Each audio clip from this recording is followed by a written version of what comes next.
रदवई is a dance form associated with the dash tribes of India. Radwai जो है ये किस ट्राइब के साथ एसोसिएटेड है?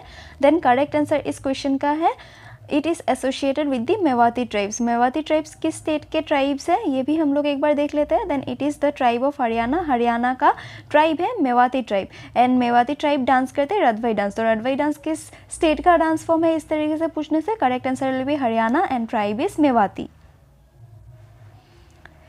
इसी के साथ साथ हम कुछ और ट्राइब्स देख लेते हैं दूसरे स्टेट्स का। फॉर एग्जांपल मेघालय जो ऑप्शन में था, मेघालय का एक बहुत इंपॉर्टेंट ट्राइब है खासी ट्राइब। देन खासी ट्राइब का इंपॉर्टेंट डांस क्या है? का पामलांग नोक्रेम। ये का पामलांग नोक्रेम डांस जो है बहुत बार पूछा गया है एग्जाम्स में, मेघालय का डांस है, याद रखिए आप लोग। देन आदिवासी ट्राइब्स जतपुस, ये किस स्टेट का है? देन आंध्र प्रदेश एंड ओडिशा में पाया जाता है जतपुर ट्राइब जो आदिवासी ट्राइब है एक। Then women's of Jatpur tribe perform which dance? Dimasa dance. Dimasa dance किस स्टेट के साथ एसोसिएटेड है? Then Jatpur tribes the Adivasi tribes of Andhra Pradesh and Orissa.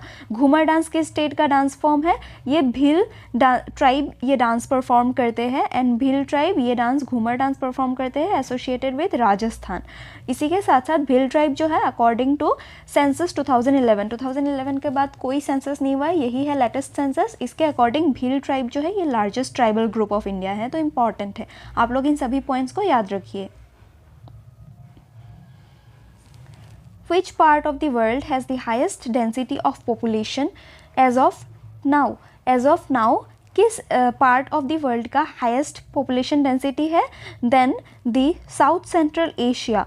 Asia में ही सबसे हाईएस्ट पॉपुलेशन है अमॉन्ग द कॉन्टिनेंट्स। अगर आप इस तरीके से ऑप्शंस को भी एलिमिनेट करते तो भी करेक्ट आंसर यही होता एशिया, बिकॉज ऑस्ट्रेलिया में कम पॉपुलेशन है, अमेरिका अफ्रीका में भी कम पॉपुलेशन है, इन सब में नहीं। Highest populous continent of the world बोलने से Asia and highest populous density region या तो फिर highest populous density south central Asia. इसी में कंट्रीज जिनका highest population like India, China etcetera ये सब आते हैं। तो इस क्वेश्चन का करेक्ट आंसर हो गया साउथ सेंट्रल एशिया। इसी के साथ साथ इंडिया का पॉपुलेशन हम लोग एक बार देख लेते हैं। एज ऑफ दिसंबर 2024 इंडिया का पॉपुलेशन इज़ अराउंड 1.4 बिलियन। ये सबसे ज़्यादा पॉपुलेटेड, सबसे लार्जेस्ट पॉपुलेटेड कंट्री कौन सा है वर्ल्ड का? India with 1.4 billion population. And as per census 2011 जो हमारा लेटेस्ट सेंसस है उसके अकॉर्डिंग 1.21 बिलियन है इंडिया का क्या पॉपुलेशन। एंड ये जो सेंसस था इसका एडिशन कितना था? ये 15th एडिशन था टोटल में। एंड आफ्टर इंडिपेंडेंस अगर देखें then 7th edition after independence का सेंसस था। सेक्स रेशियो कितना है according to census 2011? Then we have 943 females per 1000 males. Important है सेक्स रेशियो, पूछा जाता है। टोटल पॉपुलेशन जिसमें हमारा अर्बन पॉपुलेशन, अर्बन एरिया में जितने हमारे टोटल पॉपुलेशन रहते हैं वो कितना है? Out of 100% 31.165% stays in urban region या तो फिर developed cities you can see. तो इसी के साथ साथ ये पॉइंट भी याद रखिए क्योंकि पूछा जाता है। एंड हमारे सेंसस कमिश्नर कौन थे सेंसस 2011 में? सी चंद्रमौली। एंड हमारे सेंसस जो 2011 था उसका स्लोगन क्या था? Our census our future. Which Indian lawn tennis player became the first Asian player to win boys singles title at Wimbledon in 1954?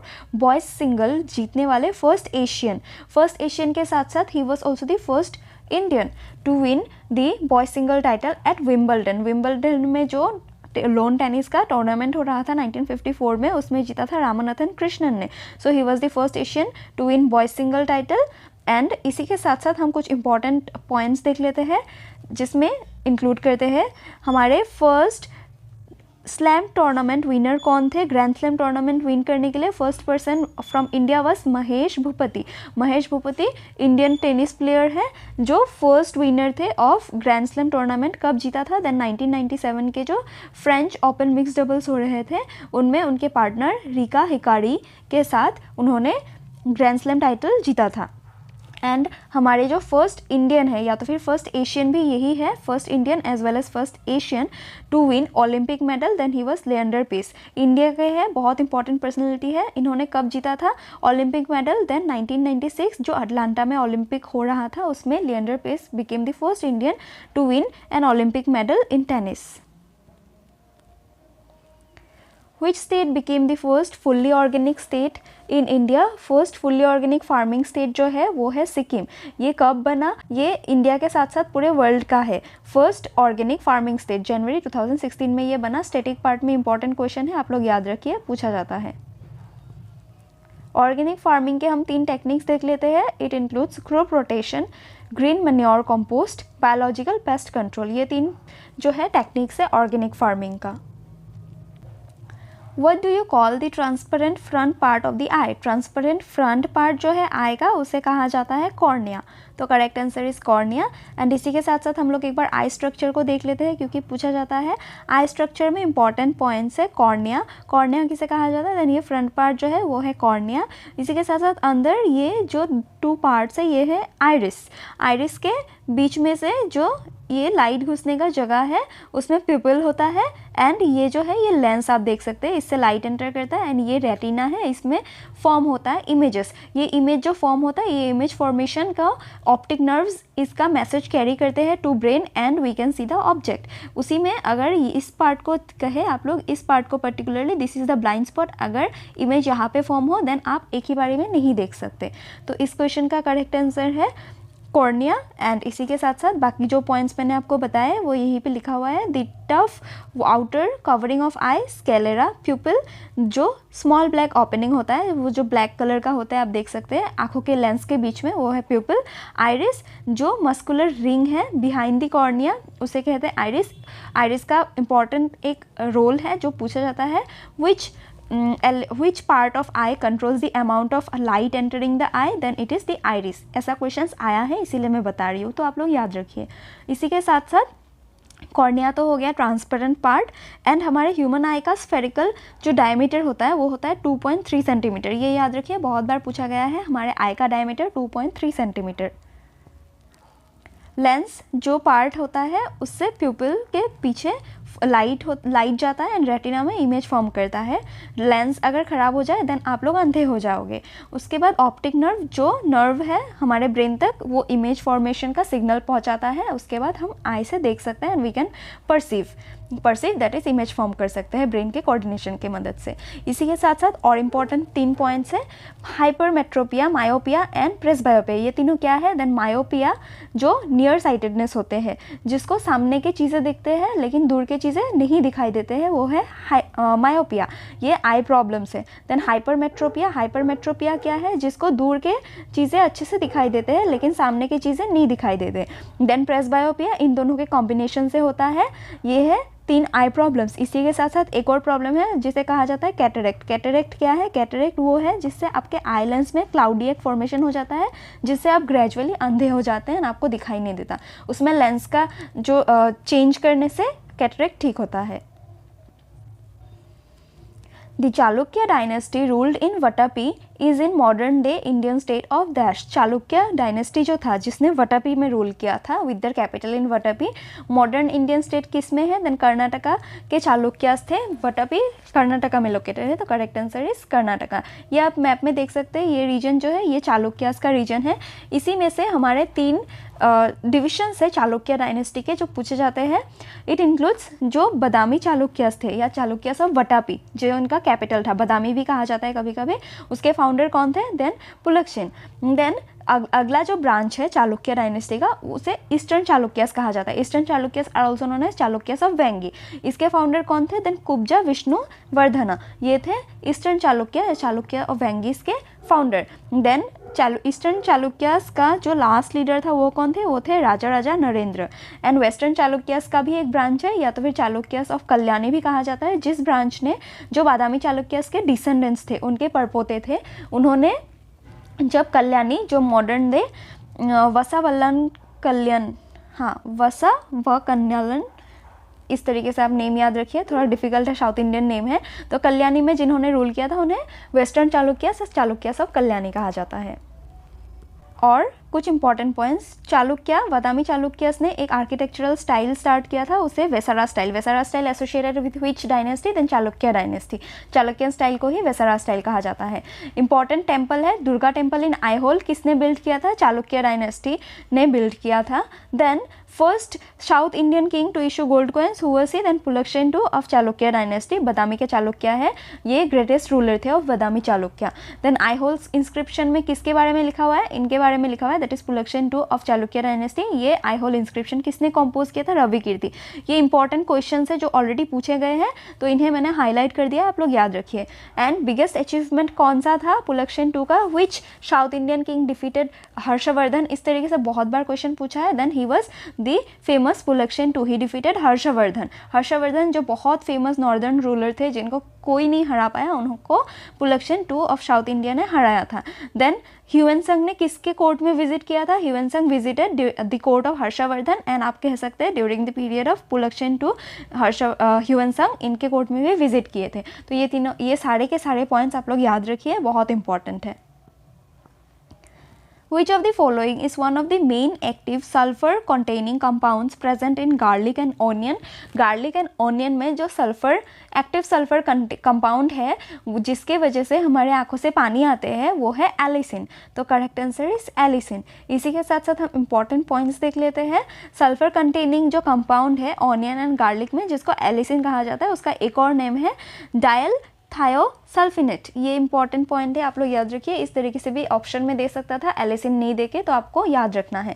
Then जो ऑनियन या तो फिर ऑनियन का कलर देता है पिंक, रेड, पर्पल टाइप का, वो होता है एंथोसायनिन। लेकिन एक और है जो ऑनियन को वाइट कलर देता है। वाइट ऑनियंस आप लोगों ने देखे कि नहीं मुझे नहीं पता, वाइट कलर के भी ऑनियंस होते हैं एंड रेड या पिंक कलर के भी ऑनियंस होते हैं। रेड या पिंक कलर का जो रीज़न है वो है एंथोसायनिन, लेकिन एंथोक्सिथाइनिन जो है उसका रीज़न है वाइट कलर होने का ऑनियंस का, एंथोक्सिथिन। देन ऑनियंस से जो केमिकल इरिटेंट प्रोड्यूस होते हैं वो क्या है, साइन प्रोपेथेनियल एस ऑक्साइड। ये जो है इसके वजह से हम रोते हैं जब ऑनियन को कट करते हैं नाइफ से। तो ये पॉइंट्स आप लोग याद रखिए। Pochampally ikat saris and dress materials famous for the traditional geometric patterns belong to the state of dash. Pochampally ikat saris कहाँ के है, किस स्टेट के है? देन फॉलोइंग ऑप्शंस में से करेक्ट आंसर है तेलंगाना। तेलंगाना स्टेट के फेमस साड़ीज़ है पोचमपल्ली इक्कत साड़ीज़। इसी के साथ साथ हम कुछ इंपॉर्टेंट देख लेते हैं। GI टैग्स भी इनको मिल चुका है एंड इम्पॉर्टेंट है। कंचीपुरम साड़ीज़ किस स्टेट के है? देन तमिलनाडु के है। कदंगी साड़ीज़ किस स्टेट के है? तमिलनाडु के है। साड़ीज़ से बहुत क्वेश्चंस पूछे जा रहे हैं इन दिनों, तो आप लोग याद रखिए।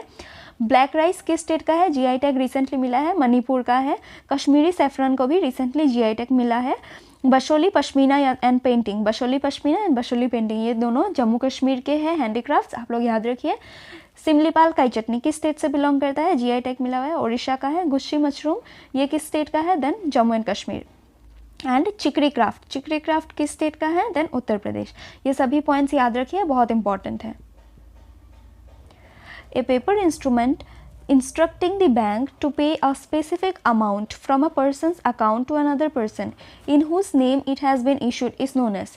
एक पेपर है जो कह रहा है बैंक को कि आप अपने बैंक में एक पर्सन का अकाउंट है, उस पर्सन के अकाउंट से इस पर्टिकुलर पर्सन जो आपको चेक प्रेजेंट कर रहा है उनको अमाउंट पे कर दीजिए। जो लिखा हुआ है चेक में जो अमाउंट, वो क्या है? वो चेक है, मैंने बता ही दिया ऑलरेडी।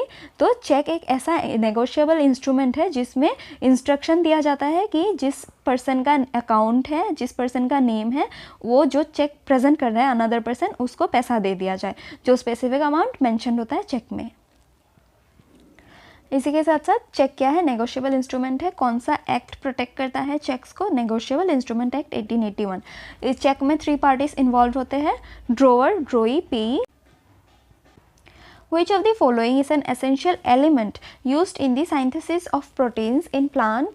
Synthesis of protein के लिए कौन सा element use किया जाता है? Then nitrogen is required for synthesis of protein in plant. Correct answer is nitrogen. Protein synthesis के लिए कौन सा element ज़रूरी है? Then nitrogen is important. इसी के साथ साथ कुछ important points. Protein synthesis कहाँ पे होता है? Then साइटोप्लाज्म में ये प्रोसेस टेक प्लेस करता है, इंपॉर्टेंट है। एंड इसमें क्या होता है? इसमें जो RNA होता है वो एमिनो एसिड्स ज्वाइन करके प्रोटीन्स फॉर्म करता है। यही है प्रोटीन सिंथेसिस का प्रोसेस। इसमें 2 स्टेजेस इन्वॉल्व होते हैं, ट्रांसक्रिप्शन एंड ट्रांसलेशन। ट्रांसक्रिप्शन में क्या होता है, जब डीएनए से आरएनए मैसेजेस कॉपी करता है वो होता है ट्रांसक्रिप्शन। वो मैसेजेस को एक साथ जमा करके एमिनो एसिड फॉर्म करके प्रोटीन फॉर्म करता है, वो होता है ट्रांसलेशन।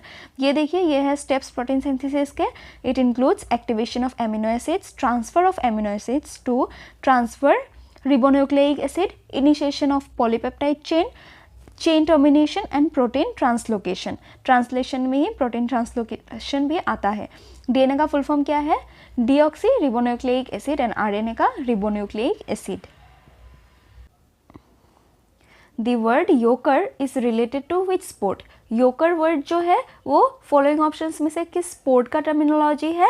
स्पोर्ट्स के टर्मिनोलॉजीज बहुत ज़्यादा पूछे जाते हैं एसएससी के एग्जाम्स में, तो आप पिक्चर देख के बता सकते हैं। It is associated with cricket, yorker is associated term with cricket. इसी के साथ साथ हम क्रिकेट के कुछ और इंपॉर्टेंट टर्मिनोलॉजीज देख लेते हैं जो एसएससी के एग्जाम्स में एंड अदर एनटीपीसी रेलवे के जो एग्जाम्स होने वाले हैं उनमें भी बहुत ज़्यादा पूछा जाता है। It includes that bat, creeper, deep, strike rate, cut, Duckworth Lewis method, DLM ये पूछा जाता है। LBW ये किस स्पोर्ट से रिलेटेड है? क्रिकेट। इस तरीके से ये सब इंपॉर्टेंट है। पावर प्ले कहाँ पे होता है and what is power play, इस तरीके से भी क्वेश्चंस पूछा जाता है। व्हाट इज पावर प्ले आप कमेंट बॉक्स में मेंशन कीजिए, आपका होमवर्क है। हैट्रिक ये सभी क्रिकेट के साथ एसोसिएटेड टर्म्स है। Which of the following Indian playback singers received Bharat Ratna in 2001? Bharat Ratna 2001 में रिसीव करने वाले इंडिया की हाईएस्ट सिविलियन ऑनर है। हाईएस्ट सिविलियन अवार्ड इंडिया का कौन सा है? भारत रत्न। किस ईयर भारत रत्न इनिशिएट हुआ था वो आप कमेंट बॉक्स में मेंशन कीजिए। 2001 में किस सिंगर को मिला था? फॉलोइंग ऑप्शंस में से आप पिक्चर देख सकते हैं। She is Lata Mangeshkar. लता मंगेशकर जी को मिला था 2001 में Bharat Ratna. She is name स्वर कोकिला, शी इज ऑल्सो फेमस स्वर कोकिला।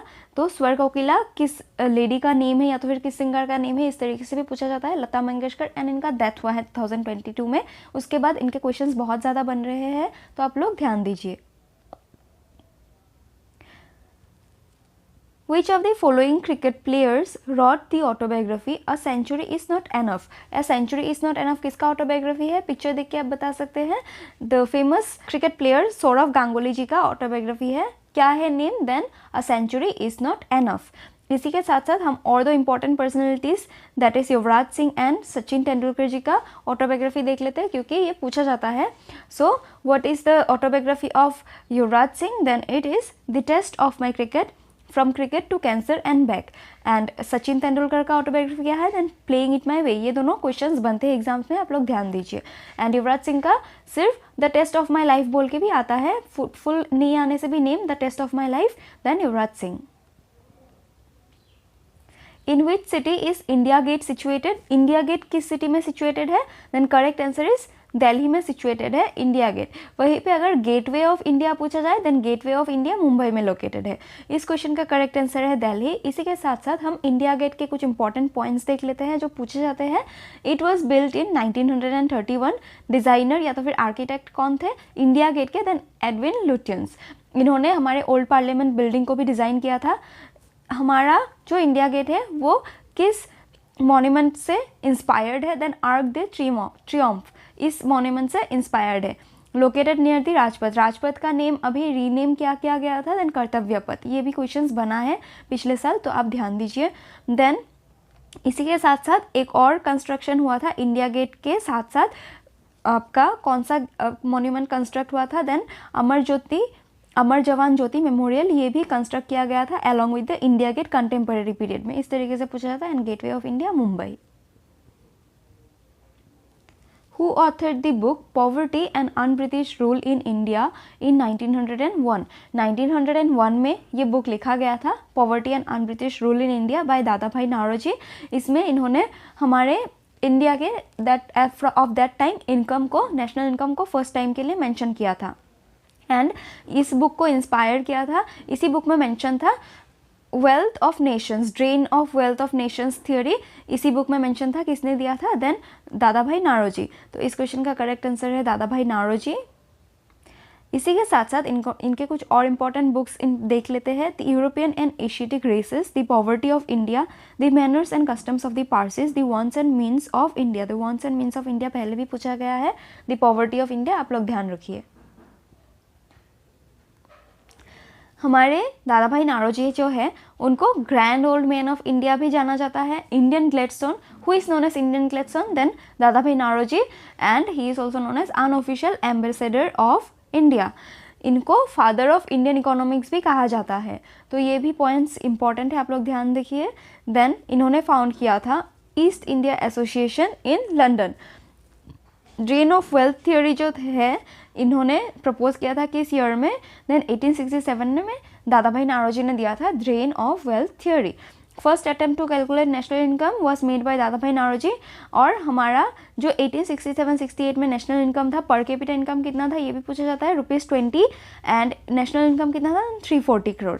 ये पॉइंट्स इंपॉर्टेंट है, एग्जाम्स में पूछे जाते हैं, इसीलिए मैंने इंक्लूड किया है, अदरवाइज मैं इंक्लूड नहीं करती। बहुत सारे ऐसे पॉइंट्स होते हैं जो इररिलेवेंट होते हैं, लेकिन मैंने जो इस पीपीटी में इंक्लूड किया है सारे के सारे रेलेवेंस पॉइंट है एंड एग्जाम्स में पूछे जाने के चांसेस है। तो आप लोग स्किप मत कीजिए एंड ध्यान से इन सभी पॉइंट्स को बारीकी से याद कर लीजिए। The efforts of Malayalam poet Vallathol Narayan Menon and dancer Guru Kalyanakutty Amma brought back and gave a new life to the dance form dash। ये जो डांसर है दैट इज कल्याणीकुट्टी अम्मा एंड नारायण मेनन, ये दोनों किस डांस फॉर्म के साथ associated है, देन मोहिनीअट्टम डांस फॉर्म के साथ एसोसिएटेड है। बहुत ही इंपॉर्टेंट पर्सनैलिटीज है, इन दोनों नेम्स को आप लोग याद रखिए, associated with Mohiniyattam. Where was all India Muslim League formed in 1906। All India Muslim League जो है 1906 में फॉर्म हुआ था। फर्स्ट इंपॉर्टेंट पॉइंट इसका ये है, कहाँ पे फॉर्म हुआ था, देन ढाका बांग्लादेश में फॉर्म हुआ था। तो इस क्वेश्चन का करेक्ट आंसर है ढाका। इसी के साथ साथ ऑल इंडिया मुस्लिम लीग को किसने फाउंड किया था, देन ख्वाजा सलीमुल्लाह ने फाउंड किया था ऑल इंडिया मुस्लिम लीग को ऑन 30 दिसंबर 1906। इसको फर्स्ट टाइम प्रेसिडेंट कौन थे, आगा खान थे, first president Aga Khan third, and उसके बाद प्रेसिडेंट कौन हुए, देन सुल्तान मोहम्मद शाह। मोहम्मद अली जिन्ना ने ज्वाइन कब किया ऑल इंडिया मुस्लिम लीग को, देन 1913 में। ये इंपॉर्टेंट पॉइंट्स है, आप लोग याद रखिए। देन इसी के साथ साथ जो कम्युनल आइडिया था, Muslims want a separate nation, that is जिसके वजह से आज पाकिस्तान जो नेशन है वो फॉर्म हुआ, वो फर्स्ट टाइम के लिए किसने दिया था, देन सैयद अहमद खान। ये एक फिलोसोफर एंड मुस्लिम रिफॉर्मिस्ट थे जिन्होंने अलीगढ़ मुस्लिम यूनिवर्सिटी का भी फाउंडेशन रखा था। इन्होंने Muslims are a separate nation इस तरीके से इंडियन पॉलिटिकल इथोस में फर्स्ट टाइम के लिए कम्युनल आइडिया दिया था। एंड सेपरेट मुस्लिम नेशन को फर्स्ट टाइम के लिए वॉइस किसने किया था, दैट इज़ चाहिए, ये आवाज़ किसने उठाया था, मोहम्मद इकबाल ने उठाया था। फर्स्ट टाइम के लिए आइडिया किसने दिया था, सर सैयद अहमद खान, लेकिन इसी को आवाज़ किसने दिया था, then Mohammed Iqbal. Which of the following writers wrote autobiography Truth, Love and a Little Malice? Truth, Love and a Little Malice is the autobiography of Khushwant Singh. तो करेक्ट आंसर इस क्वेश्चन का है खुशवंत सिंह। एंड इसी के साथ साथ इनके कुछ और इंपॉर्टेंट बुक्स देख लेते हैं जो इंपॉर्टेंट है। The voice of God, train to Pakistan, Delhi a novel, the company of women, why I supported the emergency. बहुत इंपॉर्टेंट बुक्स है, ये सभी पूछे जाते हैं, आप लोग याद रखिए। The Pradhan Mantri Mudra Yojana scheme provides loan up to dash to the non-corporate, non-small firm and micro entrepreneurs।